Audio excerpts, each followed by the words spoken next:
전송가 430장을 부르시겠습니다. 430장입니다.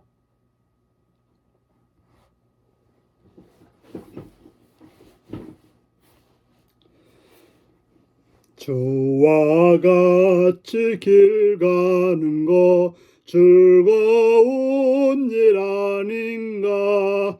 우리 주님 걸어가신 발자취를 밟겠네.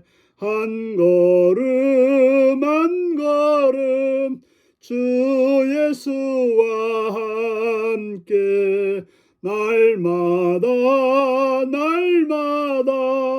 우리 걸어가리.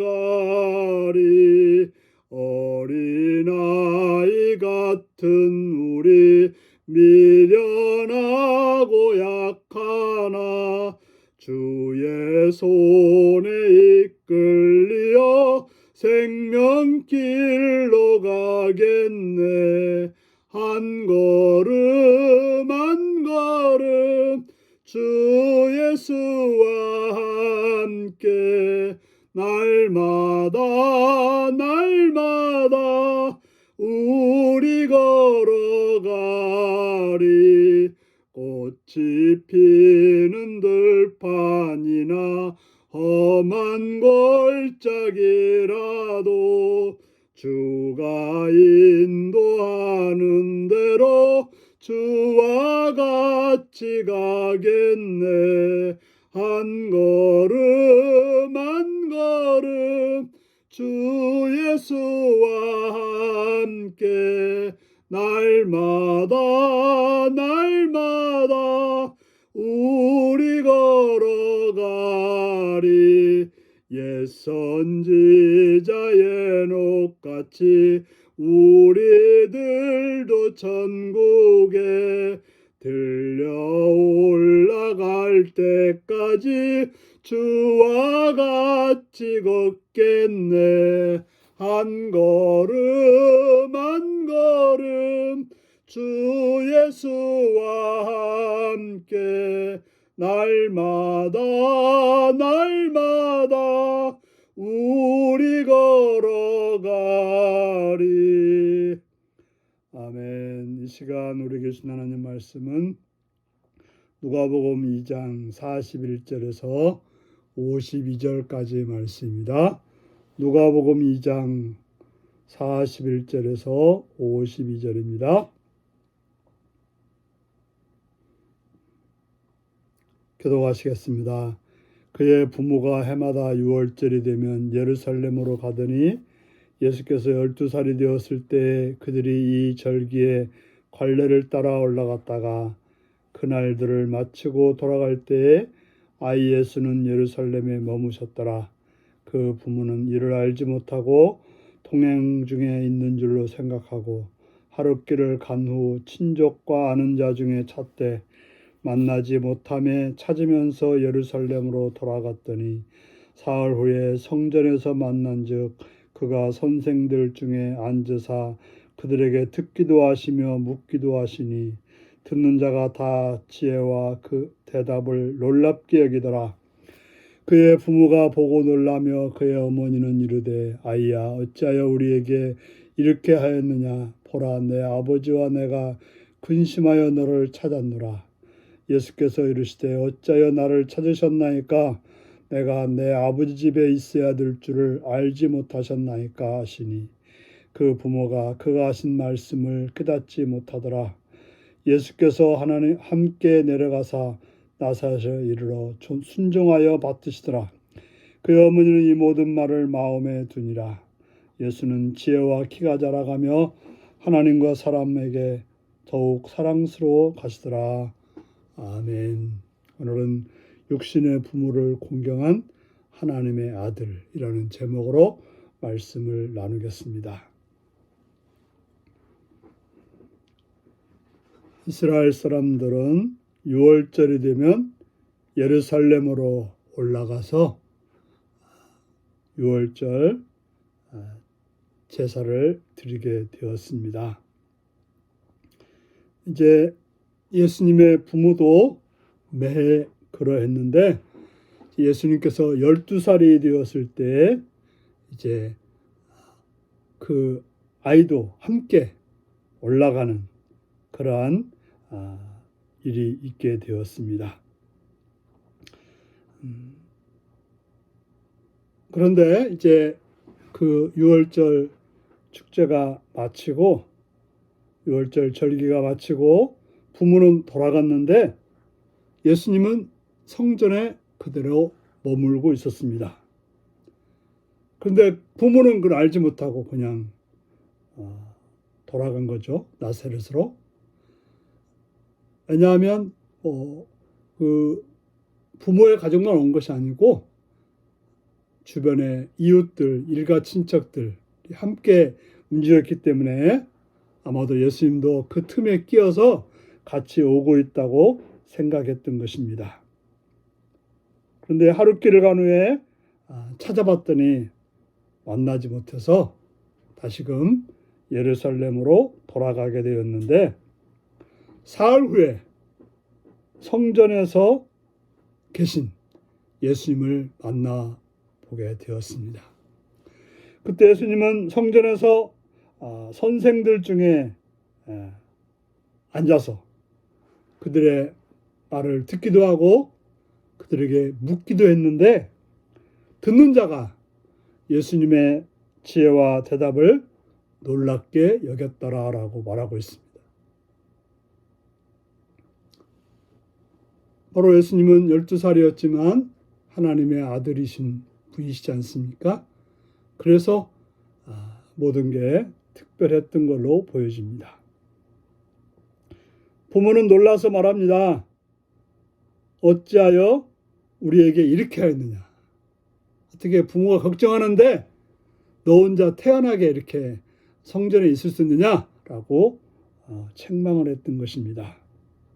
내 아버지와 내가 근심하여 너를 찾았다라고 말하고 있습니다. 그때 예수님은 또 대답합니다. 어찌하여 나를 찾으셨나이까? 내가 내 아버지 집에 있어야 될 줄을 알지 못하셨나이까? 부모로서는 알지 못하는 말이죠.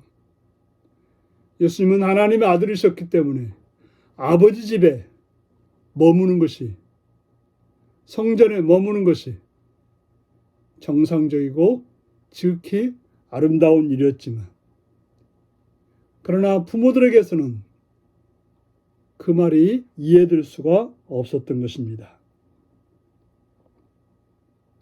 그래서 그 부모가 그가 하신 말씀을 깨닫지 못하더라. 우리가 요셉과 마리아가 신앙이 훌륭했다고 하지만 어떻게 자신이 낳은 아들이 하나님의 아들이고 하나님이시라고 하는 사실을 어떻게 깨닫고 어떻게 알 수 있을까요? 모르는 것이 정상일 것입니다. 그런데 51절을 보면 놀라운 말씀이 나옵니다. 예수께서 함께 내려가사 나사렛에 이르러 순종하여 받드시더라. 보통 자녀들은 부모가 자신을 알지 못하고 깨닫지 못하면 나가서 독립하게 되는 거죠. 그런데 예수님께서는 순종하여 받드셨다고 말하고 있습니다. 목수인 아버지가 나무를 가져오라면 나무를 갖다 주었을 것이고 청소하라고 하면 청소했을 것이고 또 어머니가 이렇게 하라면 이렇게 하고 저렇게 하라면 저렇게 하면서 사셨다고 하는 것입니다.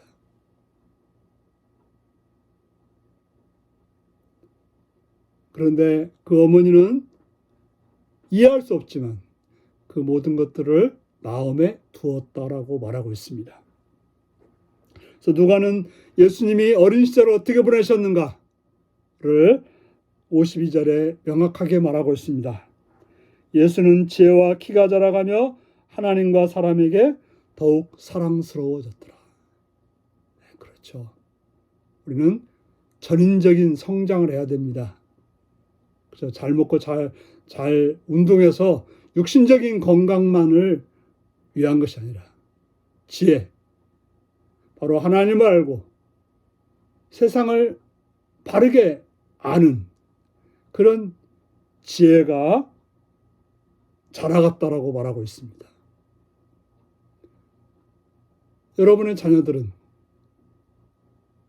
여러분의 자녀가 그저 건강한 육신의 건강만을 위해서 애쓰고 있습니까? 그들이 지혜롭게 자라기 위해서 우리는 기도하고 또 말씀의 본을 보여주고 그들이 지혜로운 길을 갈 수 있도록 안내자가 되어야 할 것입니다. 예수님의 이 어린 시절의 모습, 바로 우리들이 따라가야 될 모습임을 기억하시고 부모님에게 순종하고 또한 지혜와 키가 자라가는 그러한 어린아이 또 여러분들이 되시기 바랍니다. 기도하시겠습니다.